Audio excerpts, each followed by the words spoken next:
This story takes place in an academy. There, Ian Precus is a regular student, enrolled in the Department of Swordsmanship, 3rd year. Meanwhile, his friend Celine Haster is enrolled in the Department of Knights, 2nd year. Then there's the third guy, Leto Einstern, who is also in the Department of Swordsmanship, 3rd year. Being average academy students, the biggest worry for them is the usual stuff like low grades, exams, and all that student stress. To forget about all of it, Ian and his male friend rely on a little bit of booze. After having a good time with his friends, Ian heads back and falls asleep. As his slumber deepens, his mind drifts into the realm of dreams. There, he sees a battlefield littered with enemy corpses, and in the midst of it all stands a mysterious figure who oddly resembles Ian. The figure claims that Delphirem is coming and they must stop him. Ian finally wakes up when morning strikes.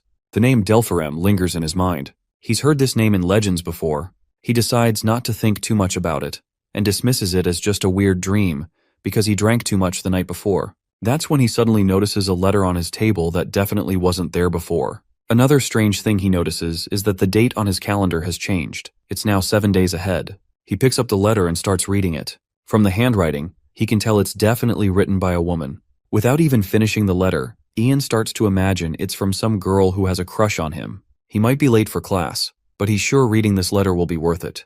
However, after reading it, he realizes the only beautiful thing about it is the handwriting. While the sender did claim to be his fiancée, the contents of the letter are seemingly unusual. Everything written seems abstract.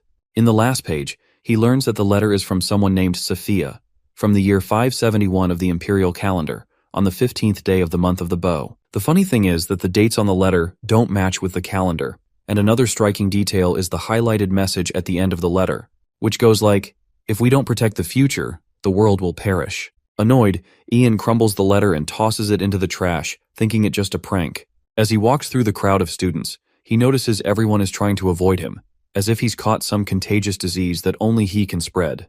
They're murmuring under their breath and constantly giving him weird stares while keeping their distance. He also notices that, for some mysterious reason, he's now carrying an axe.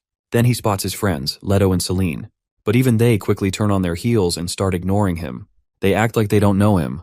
Ian calls out to them, wondering if they can't see him or if they're just trying to ignore him. Leto suddenly begins to examine Ian closely.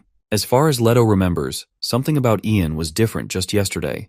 Meanwhile, Ian has no idea why everyone is treating him so weirdly, and he wants answers. After a thorough examination, Leto wells up with tears of happiness and tries to hug Ian.